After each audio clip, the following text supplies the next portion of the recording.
Este podcast não é para pessoas super espirituais, gente que não chora, não erra, que não sabe o que é derrota. Esse podcast é para os cansados, os exaustos, os envergonhados. Homens e mulheres fracos, pecaminosos e com talentos limitados. É para gente inteligente, que sabe que é estúpida. E para discípulos honestos, que admitem que são canalhas. Se você sabe que diante de Deus não passa de um maltrapilho, este podcast também é para você.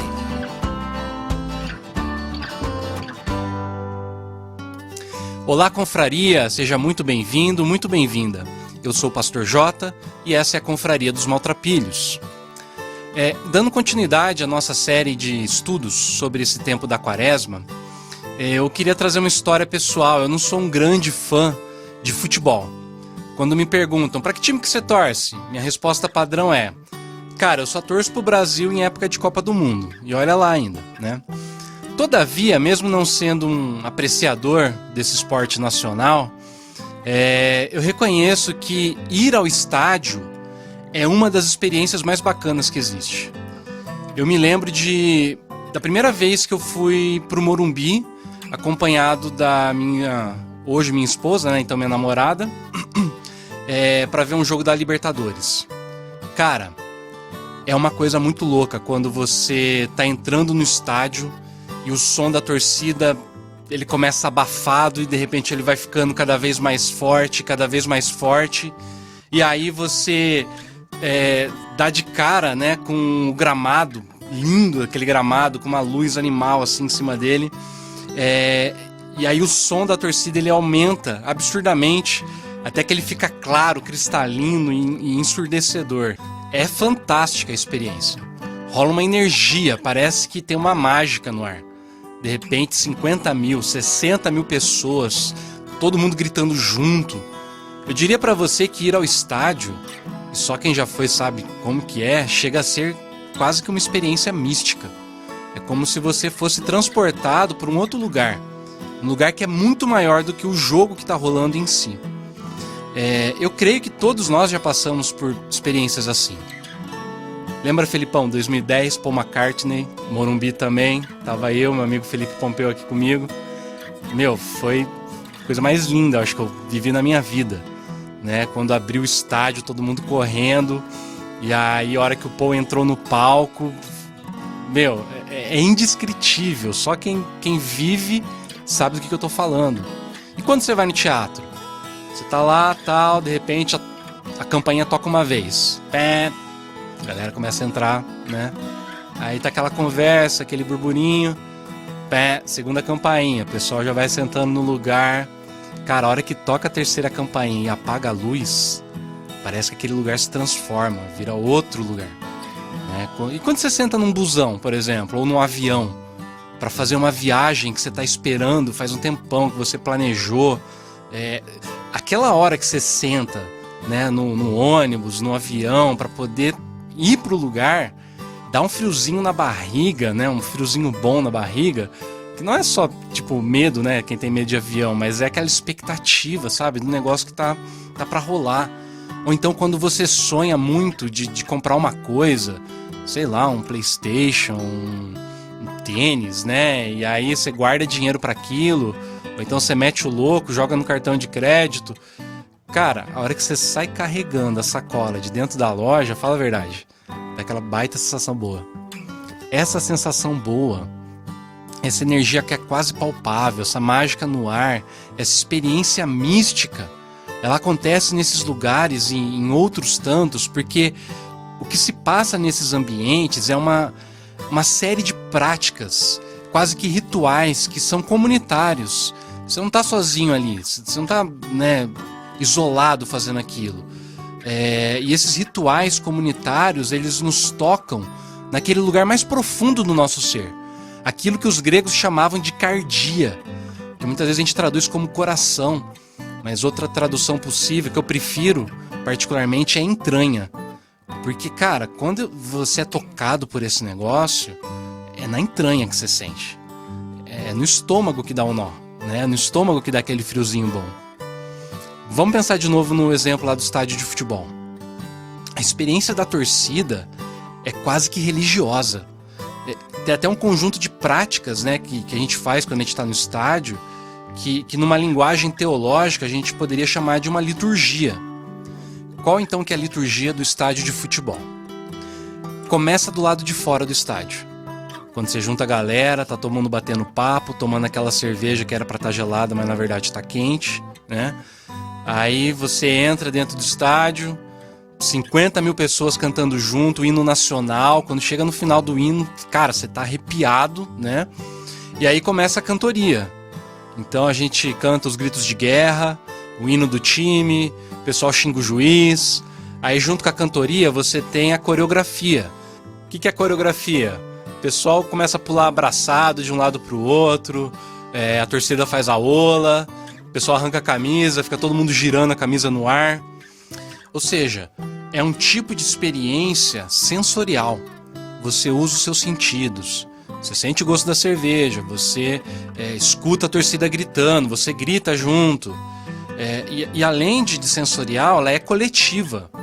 E ela é tão envolvente que quando o time faz gol, você abraça o cara que está do teu lado, que você nunca viu e tem a sensação de que conhece a pessoa faz anos, né? Porque toda essa liturgia gera em nós um senso de comunidade. E por que eu estou trazendo para a nossa conversa de hoje esse tipo de vivência? Porque de repente nós fomos pegos por uma pandemia. Uma pandemia que fechou os nossos espaços de culto. Sejam eles seculares, como eu estou dando exemplo aqui do estádio de futebol, do shopping center, sei lá, outros lugares, ou sejam eles sacros, como as igrejas, sei lá, a mesquita, né, os templos. E aí, essa impossibilidade de frequentar esses lugares mostrou pra gente qual era o verdadeiro objeto do nosso desejo. O que é que move as nossas paixões? Ou então, pelo fato de não poder ir para esses lugares e eu amo tanto determinada coisa que eu não posso ficar sem ela, que por isso a gente acaba criando um outro ambiente para poder acessar aquilo que capturou o nosso coração. E isso me lembra uma passagem do Evangelho de João, quando diz lá o texto que se aproximava a Páscoa dos judeus, igual esse momento que a gente está vivendo. E Jesus ele entra no templo e ele se revolta com aquilo que ele encontra ali. Eu vou ler o texto, então está lá em João 2, do 14 ao 16, fala assim: No pátio do templo encontrou pessoas vendendo bois, ovelhas e pombas. E viu também os que sentados às suas mesas trocavam dinheiro para o povo. Então ele fez um chicote de cordas e expulsou toda aquela gente dali, e também ovelhas e os bois. Virou as mesas dos que trocavam dinheiro, e as moedas se espalharam pelo chão. E disse aos que vendiam pomba: Tirem tudo isto daqui, parem de fazer da casa de meu pai um mercado. É tão louco aquilo que Jesus faz, que dificilmente a gente consegue entender a radicalidade dessa atitude. Porque para a liderança religiosa, eles estavam simplesmente obedecendo a lei de Moisés. E eles estavam fazendo tudo certo e facilitando para o povo, né? Então a lei lá falava, sei lá, você tocou no morto, então tem que vir e oferecer um sacrifício assim, assim, assado. E aí, como é que eu faço para oferecer o sacrifício? Vai lá na barraca do seu Benjamim, que ele tem tudo que você precisa. O cara ia lá, comprava o bicho, comprava o animal e levava para o sacerdote fazer o sacrifício. Enfim, eles estavam observando, né? Eles estavam servindo Deus da maneira mais correta possível, dentro da visão deles. Mas Jesus olha para tudo aquilo e ele enxerga outra coisa. Ele fala, vocês transformaram, né, essa coisa toda do culto em comércio, virou mercado. A palavra do grego é muito interessante, é empório, né? Então virou um mercadinho. E aí ele acaba com aquela prática litúrgica, né? E quando ele tira os animais, quando ele bota tudo para fora, o que ele está fazendo é acabando com aquele ritual.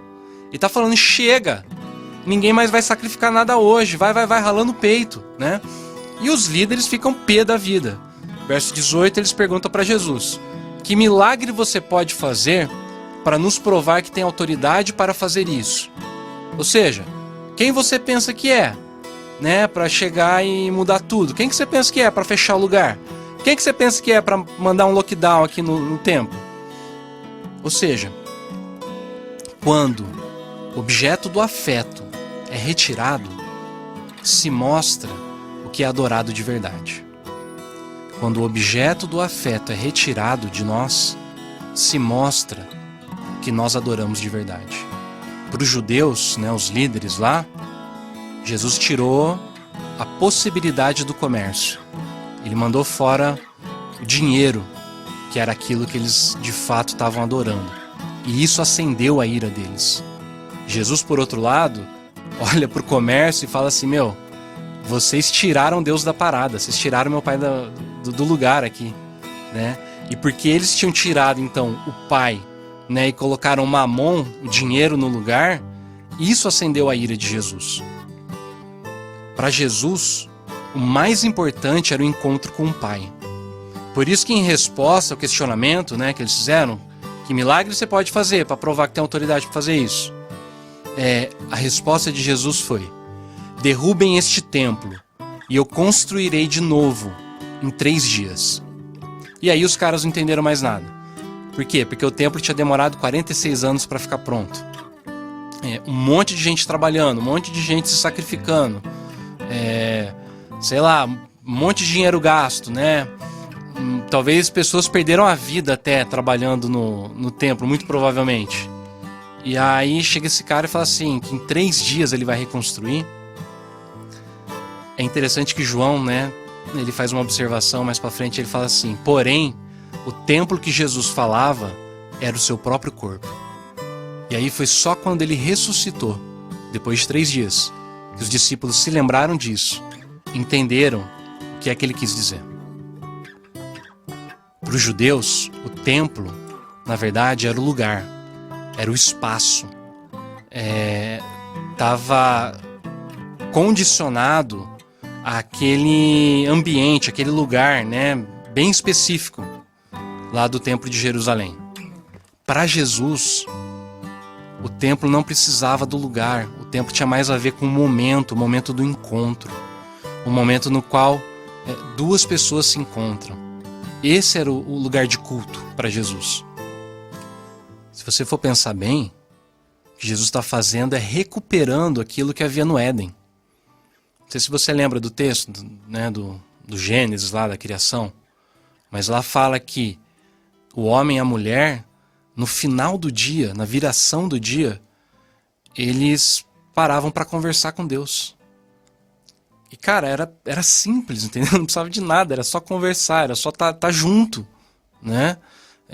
Eles não precisavam de nenhuma estrutura, não precisavam de nenhum lugar.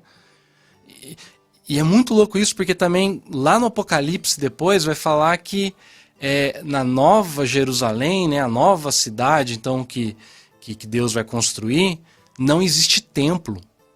Por que não vai ter templo? Porque a gente não vai precisar. Porque o relacionamento vai ser possível diretamente. Então deixa eu voltar aqui pra gente. Eu queria fazer algumas perguntas para você.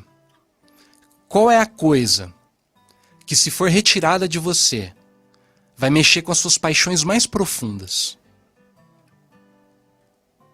Ou seja, vai despertar em você os sentimentos mais profundos. Assim como os líderes ficaram putos da vida porque Jesus destruiu tudo, né? Tirou tudo as barracas lá do lugar, e Jesus ficou bravo também por causa daquilo que eles tinham feito.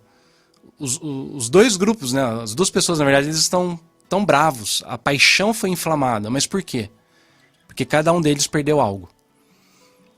Então eu pergunto para você: se retirar, né? Tipo, se um novo lockdown. Hoje eu tô gravando na terça-feira. Eu tava saindo de casa, minha mulher falou pra mim então que as crianças não iam mais ter aula por 14 dias, fase vermelha. Não sei ainda se vai fechar tudo, né, geral, como é que vai funcionar, mas o que um novo lockdown revela sobre a nossa devoção? O que a gente ama de verdade? O que a gente adora de verdade? E assim, eu não tô falando só pra quem é religioso. Talvez você não seja uma pessoa religiosa, mas mesmo não sendo uma pessoa religiosa, que frequenta um culto, que vai numa religião X ou Y, como eu falei aqui antes, o ser humano é um ser litúrgico, né? O ser humano é um ser que ele faz práticas, né? Devocionais, práticas, enfim, de rituais, né? Que mostram que a gente realmente tem uma paixão, a gente tem um amor que é um sonho, um desejo por aquilo que a gente julga ser o ideal perfeito, aquilo que a gente julga ser o paraíso, o céu que a gente quer atingir. Que não precisa ser aquele céu que está depois do mundo. Pode ser simplesmente um jantar no Outback, por exemplo, sei lá. Então, esses lugares, esses ambientes, né, igual eu falei, o shopping, o estádio de futebol, o teatro, todos eles, de fato, eles entregam uma mística pra gente. Mas essa mística ela é extremamente fugaz. A gente participa do evento, a gente participa, né, da coisa, a gente vai lá e compra e acaba. A boa notícia é que Deus vivo, Deus verdadeiro, ele não precisa de nada disso. Jesus é o nosso templo. Pode fechar as igrejas por 1 ano, 2 anos, 10 anos, 50 anos. Nós não dependemos de um lugar. O que a gente depende é de um encontro. O véu se rasgou, né? Para quem conhece a linguagem. Para quem não conhece, eu vou explicar. Quando Jesus morreu, diz que o véu do templo de Jerusalém, né, que era o lugar que separava o lugar dentro do templo, que representava a presença de Deus, e que somente o sumo sacerdote podia entrar lá uma vez por ano, esse lugar ele era separado por um véu muito grosso. Diz que o véu se rasgou, esse véu, né, essa cortina que separava, ela se rasgou do alto até embaixo, como se uma mão invisível ela rompesse com aquilo, para mostrar pra gente o seguinte: não tem mais separação, né? Você não precisa, sabe, essas coisas, né, da religiosidade para poder ter um encontro com Deus. Então, se o véu se rasgou, se a gente tem livre acesso a Deus, eu queria te convidar a 2 práticas. A primeira delas, para você se conectar com Deus. Você pode fazer isso através da oração.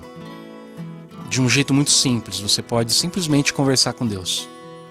E se você talvez não crê em Deus, né, mas de repente tá querendo investigar o cristianismo, alguma coisa assim, eu vou dizer o que o Ed Renekiewicz falou pro Fábio Porchat, né, respondendo uma pergunta na entrevista. Ele falou: cara, e quem não acredita em Deus? Como é que faz? Aliás, acho que não era nem o Fábio, acho que foi o João que falou isso. E o Kiewicz falou assim: ore a ele como se ele existisse, e ele vai te responder, né? Então é isso. Ore, busque ele de uma maneira simples, do jeito que você sabe fazer, do jeito que você sabe falar. Eu tenho certeza que você vai perceber que é possível se conectar com Deus. Agora, além dessa conexão com Deus, a gente também precisa da conexão com as pessoas. E isso é impossível agora, nesse momento que a gente está vivendo de lockdown, né? Mas, mesmo assim, tem como a gente se conectar com outras pessoas que estão dispostas a terem essa mesma experiência que a gente. Como? Através de grupos pequenos. A Bíblia fala: onde 2 ou 3 se reunirem em meu nome, eu estou presente. Então, talvez dentro da tua casa mesmo você consegue ter um momento ali, sabe, com outras pessoas da tua família. Ou então através da internet, sei lá, Google Meet, Zoom, você consegue fazer um grupinho pequeno, cara, para compartilhar, para caminhar junto, sabe? Para um incentivar o outro, para um prestar conta pro outro, para um orar pelo outro e com o outro. A igreja não precisa de templo. O melhor exemplo que eu posso dar é o que aconteceu na China. Dizem os historiadores que antes do Mao Tse Tung ele implantar, né, o comunismo, o regime, havia na China 2 milhões de cristãos. Quando depois de 40 anos o comunismo começou a se abrir para fora, detalhe, quando foi implantado, os templos foram derrubados ou então foram confiscados pelo governo, os pastores foram mortos ou então deportados para outros países, foram presos, as bíblias foram queimadas, E enfim, todo aquele aparato religioso, litúrgico, comum que a gente está acostumado, tudo isso desapareceu da noite pro dia. E aí, o pessoal de fora pensou assim, cara, a igreja acabou, né? Depois de 40 anos, os missionários começaram a voltar para a China e sabe o que eles descobriram? Antes do comunismo havia 2 milhões de cristãos. Depois que começou a se abrir, depois de 40 anos, o número de cristãos saltou para 70 milhões em 40 anos. E os caras não tinham templo, não tinham Bíblia, não tinham pastor ordenado, não tinham banda de louvor, não tinha nada. O que eles tinham? Eles tinham uns aos outros e tinham Deus com eles. E aí, meu amigo, a coisa esparramou. Então, é isso. Eu oro a Deus para que você encontre também esse Deus que não precisa de tempo, que não precisa de nenhum lugar e que é muito maior, muito melhor do que qualquer outra experiência mística que a gente pode ter nas liturgias seculares. Minha oração é para que Deus te encontre também, à medida que você busca Ele. Ele diz que se a gente buscar com sinceridade, Ele sempre vai ser achado. Que Deus te abençoe. Você ouviu a Confraria dos Maltrapilhos, pelo Pastor Jota, com os trabalhos técnicos de Felipe Pompeu, pela FF Produtora. Até a próxima!